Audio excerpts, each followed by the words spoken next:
हवा में बनावटी हंसी घुल रही थी। शैंपेन के ग्लास टकरा रहे थे, एक खोखली सी आवाज के साथ। लॉरा हीरों से लदी, चेहरे पर बनावटी मुस्कान चिपकाए हुए थी।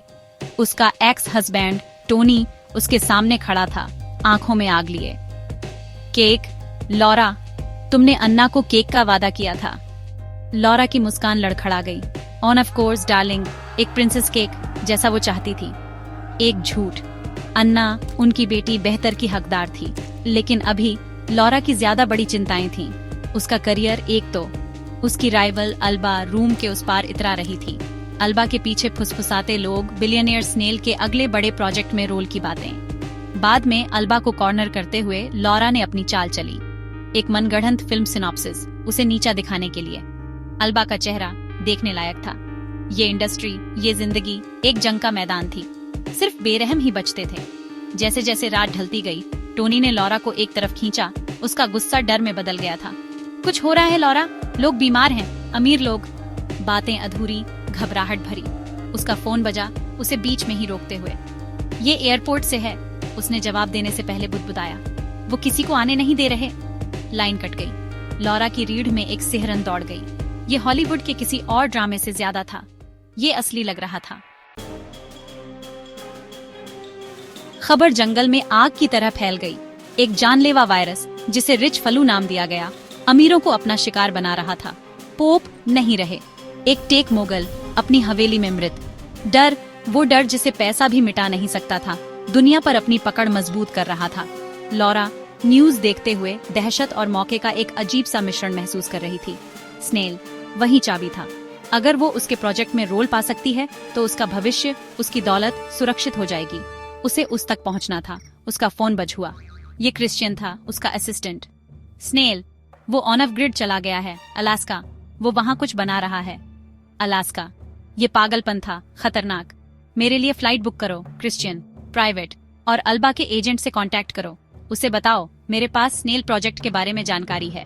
अपराध बोध उसे कुतर रहा था। अन्ना, उसे अन्ना के बारे में सोचना चाहिए था, लेकिन सर्वाइवल, खासकर इस दुनिया में, एक स्वार्थी खेल था। प्लेन बढ़ते हुए क्योस के बीच एक आलीशान कोकून बादलों को चीरता हुआ आगे बढ़ रहा था। नीचे दुनिया बिखर रही थी।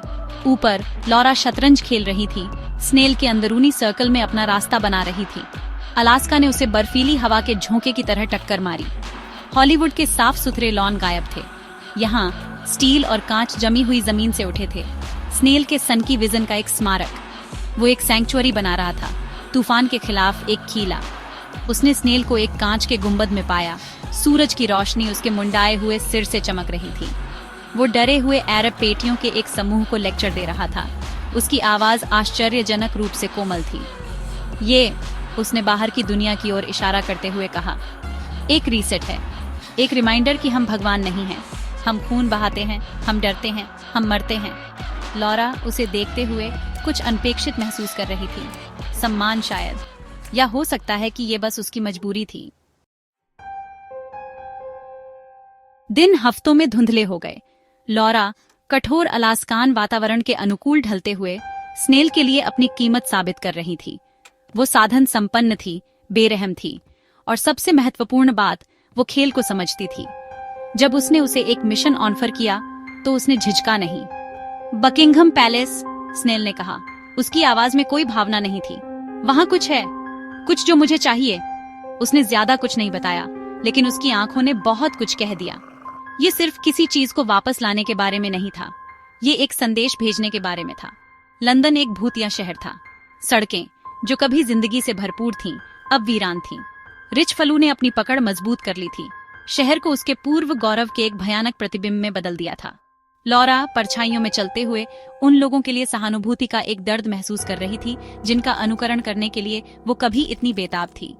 लेकिन सहानुभूति एक ऐसी विलासिता थी जिसे वो बर्दाश्त नहीं कर सकती थी, अब और नहीं।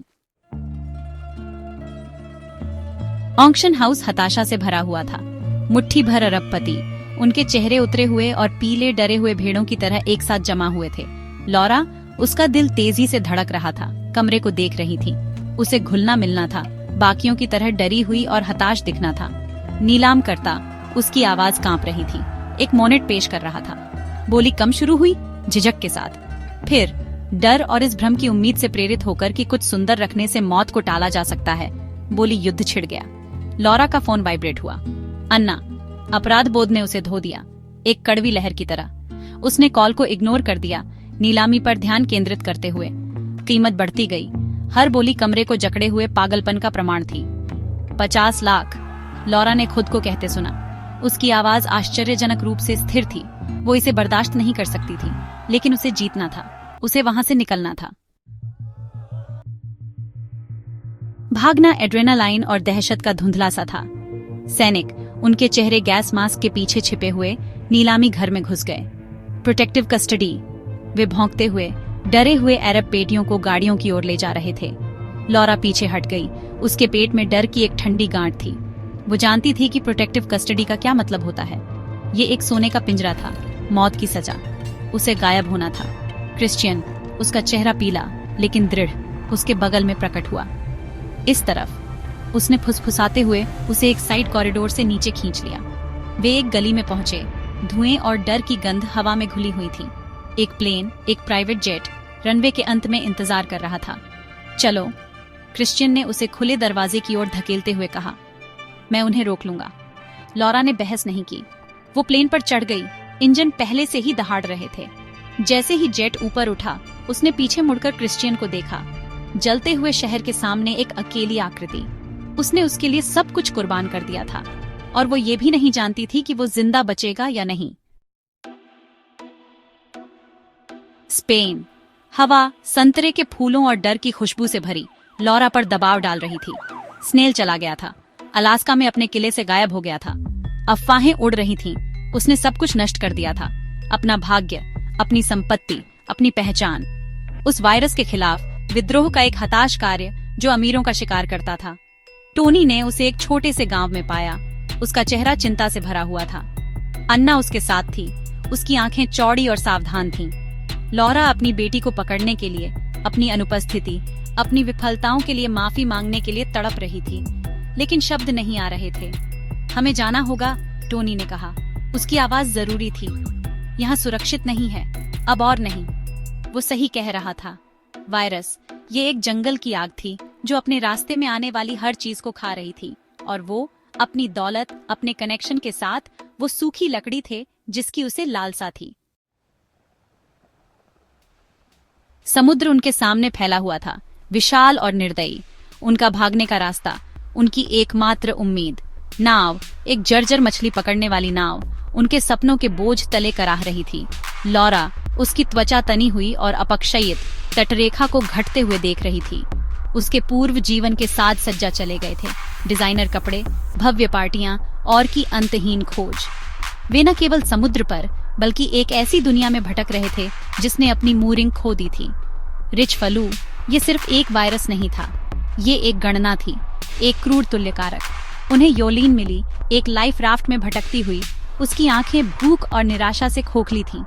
वे उसे अपने साथ ले गए, अपने कम राशन, अपनी घटती उम्मीद को साझा करते हुए। उसने शरणार्थी शिविरों के बारे में, बंद सीमाओं के बारे में, पतन के कगार पर टीटरिंग दुनिया के बारे में बात की। उसके शब्द, निरा और क्रूर, उनकी नई दुनिया की कठोर वास्तविकताओं को दर्शाते थे।